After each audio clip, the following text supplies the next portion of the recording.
গত পরশুদিন রাত্রে ভারতের সীমান্তরক্ষা বাহিনী বিএসএফ তারা বেশ কিছু লোকজন তারা বাংলাদেশে পুশিং করেছে, কিন্তু আমাদের বাংলাদেশের বিজিবি সৈনিকরা তারা কঠোর অবস্থানে আছেন।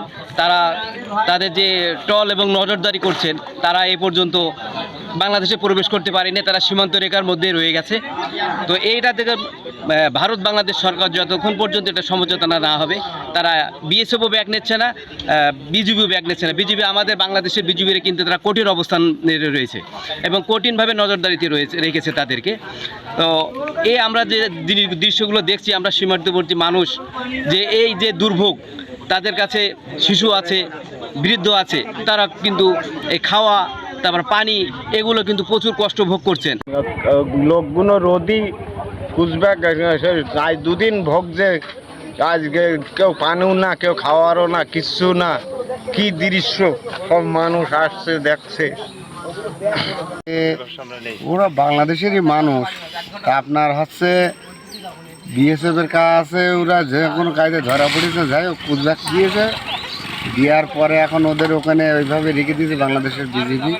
ওদেরকে আমি মনে করি বাংলাদেশের আইনের মাধ্যমে যে বিচার দরকার সে বিচার করাই ভালো, দেশে নিয়ে আসাই ভালো। ওদের ওখানে না মেরে ফেলে, ওখানে না রোদে পুড়িয়ে এখানে নিয়ে আসাই ভালো দেশে।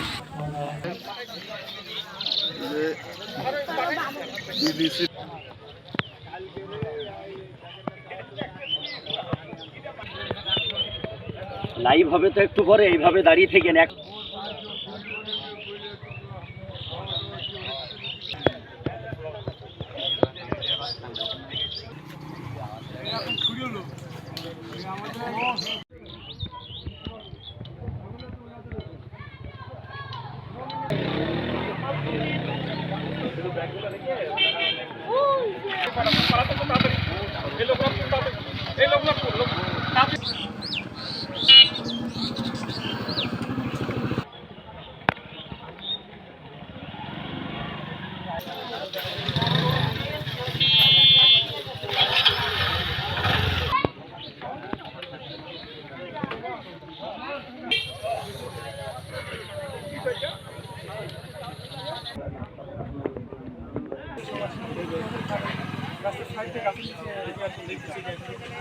অবহিত করুন, কোন ব্যক্তি পরিচয় গোপন করে অবস্থান করলে অথবা তার আচরণ সন্দেহজনক মনে হলে বিষয়টি নজরে রেখে দ্রুত বিজিবিকে জানান।